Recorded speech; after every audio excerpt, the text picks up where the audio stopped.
So ಇವತ್ತು ತುಂಬಾ ಬೇಜಾರಾಗ್ತಿದೆ. ಬೇಜಾರಾಗ್ತಿದ್ಯಾ ಅಂತ ಕೆಲ್ಸ ಏನಪ್ಪ ಮಾಡಿದೆ?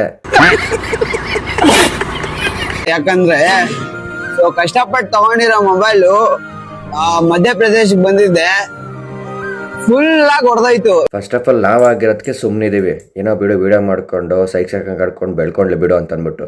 ನೀನು ಇಲ್ಲಿ ಸಾಲದು ಅಂತ ಅನ್ಬಿಟ್ಟು ತಿರ್ಗಾ ಮಧ್ಯಪ್ರದೇಶ ಬರೀ ಹೋಗಿದ್ಯಾ, ಅಲ್ಲಿ ಸೈಕ್ ಸೈಡ್ ಹಂಗೆ ಕೆಪ್ರಂಗೆ ಆಡಿರ್ತೀಯ, ಅದಕ್ಕೆ ಯಾವನ ಮೊಬೈಲ್ ಇಸ್ಕೊಂಡು ಚೆನ್ನಾಗಿ ಹೊಡೆದಾಕಿರ್ತಾನೆ. ಇನ್ಮೇಲಿಂದ ಹೆಂಗ್ ವಿಡಿಯೋ ಮಾಡ್ತೀನಿ ಏನ್ ಮಾಡ್ತೀನಿ ಅಂತ ಒಂದು ಗೊತ್ತಾಯ್ತಲ್ಲ. ನೋಡ್ರಿ ಇಲ್ಲಿ ಮೊಬೈಲು ಯಾವ ತರ ಹೊಡೆದೋಗ್ಬಿಡ್ತು ಅಂತ. ಸದ್ಯಕ್ಕೆ ಖುಷಿ ಪಡು, ಮೊಬೈಲ್ ಮಾತ್ರ ಹೊಡೆದಾಕವನೆ, ಬೇರೆ ಏನು ಹೊಡೆದಾಕಿಲ್ವಲ್ಲ. ನೋಡ್ರಿ ಒಂದ್ ವಿಡಿಯೋ ಪೋಸ್ಟ್ ಮಾಡಕ್ ಆಯ್ತಲ್ಲ, ಏನ್ ಮಾಡಕ್ ಆಯ್ತಲ್ಲ. ಅಂತೂ ಇಂತೂ ದೇವ್ರ ಕಂಡ್ಬಿಟ್ಬಿಟ್ಟ. ಇವತ್ತು ಸಿಕ್ತು ನಮ್ಗೆ ಮುಕ್ತಿ, ಇವತ್ತಿಂದ ನೆಮ್ಮದಿಯಾಗಿರ್ತೀನಪ್ಪ ನಾನಂತೂ.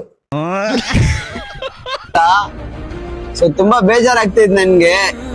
ಏನ್ ಮಾಡ್ಬೇಕು ಇಲ್ಲಿ, ಇಷ್ಟು ದೂರ ಬಂದ್ಬಿಟ್ಟೆ, ಟ್ರಾವೆಲ್ ಮಾಡ್ಕೊಂಡ್ ಬಂದ್ಬಿಟ್ಟೆ. ಇಲ್ಲ ಯಾರಿಗ್ ಗೊತ್ತು, ನಿನ್ ಮೊಬೈಲೇ ಹೊಡೆದೋಗಿದ್ಯಾ ಇಲ್ಲ ಬೇರೆಯವ್ರ ಮೊಬೈಲೇ ಹೊಡೆದೋಗಿದ್ಯಾ. ಹೊಡೆದೋಗಿರೋರ್ ಮೊಬೈಲ್ ಇಸ್ಕೊಂಡು ಸಿಂಪತಿಗೋಸ್ಕರ ವಿಡಿಯೋ ಮಾಡ್ತಿದ್ದೆ, ಯಾರಿಗ್ ಗೊತ್ತು ಸೋಷಿಯಲ್ ಮೀಡಿಯಾದಲ್ಲಿ. ಮೊಬೈಲ್ ಅಲ್ಲಿ ವಿಡಿಯೋ ಮಾಡಕ್ ಆಯ್ತಲ್ಲ, ಏನಿಲ್ಲ, ತುಂಬಾ ಟೆನ್ಷನ್ ಆಗ್ತೈತೆ. ಹೆಂಗಿದ್ರು ಕರ್ನಾಟಕ ಬಿಟ್ಟು ಹೋಗಿದ್ಯಾ ಬೇರೆ ಕಡೆ, ಅಲ್ಲೇ ಇದ್ಬಿಡು, ತಿರ್ಗಿ ಮತ್ ಬರ್ಲೇಬೇಡ ನಮ್ ಕರ್ನಾಟಕಕ್ಕೆ. ಇದಾಗಿತ್ತು ಇವತ್ತಿನ ರೋಸ್ಟಿಂಗ್ ವಿಡಿಯೋ. ಇದೇ ರೀತಿ ಹೆಚ್ಚಿನ ಕಂಟೆಂಟ್ಗಾಗಿ ನಮ್ಮ ಪೇಜ್ನ ಫಾಲೋ ಮಾಡ್ಕೊಳ್ಳಿ. ನಿಮ್ಮ ಸಪೋರ್ಟ್ ನಮಗೆ ತುಂಬಾನೇ ಮುಖ್ಯ. ಮುಂದಿನ ವಿಡಿಯೋದಲ್ಲಿ ಸಿಗ್ತೀನಿ.